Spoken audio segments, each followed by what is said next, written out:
যারা ঈমান আনবে আল্লাহ তাআলা বলেন এবং আমল করবে, আল্লাহ পাক রব্বুল ইজ্জত ডাক দেয়া বলেন তাদেরকে জান্নাতুল ফিরদাউস দান করা হবে। সুবহানাল্লাহ বলেন। জান্নাতুল ফিরদাউস জান্নাতের চাইতে সর্বশ্রেষ্ঠ জান্নাত, বলেন সুবহানাল্লাহ। আল্লাহ রাসূল সাল্লাল্লাহু আলাইহি ওয়াসাল্লাম ফরমান, আল্লাহ রাসূল সাল্লাল্লাহু আলাইহি ওয়াসাল্লাম ফরমান, তিনি ডেকে বলেন যারা জান্নাত চাও ওই সময় যেন জান্নাতুল ফিরদাউস চাও, কারণ হলো জান্নাতুল ফিরদাউসে সবচেয়ে নাজ নিয়ামত বেশি। ধরে বলেন সুবহানাল্লাহ।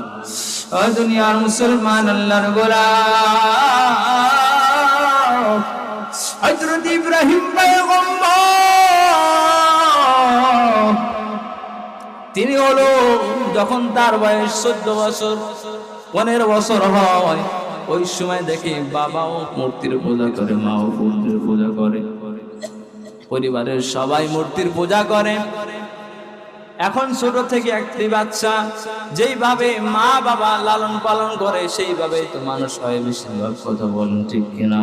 দুনিয়ার মুসলমান আল্লাহর গোলাম হযরত ইব্রাহিম পয়গম্বর দেখি তার মাও মূর্তির পূজা করে, বাবাও মূর্তির পূজা করে, কিন্তু হযরত ইব্রাহিম পয়গম্বর ছোট থেকেই অনেক মেধাবী ছিল, কারণ হলো আল্লাহ তাআলার পয়গম্বর। কথা বলেন ঠিক কিনা? দুনিয়ার মুসলমান আল্লাহর গোলাম তিনি দেখেন মাটি দিয়ে আমি একটা মূর্তি বানাইলাম, আমি তার ইবাদত করলাম, বরং আমি তো তাকে বানাইলাম, সে আমার স্রষ্টা হতে পারে না। এইটা মাথায় তার মাথার ভিতরে ঢুকে পড়েছিল দুনিয়ার মুসলমান। এরপরে মুসলমান আল্লাহর গোলাম যখন পাথর দিয়ে মূর্তি বানায়,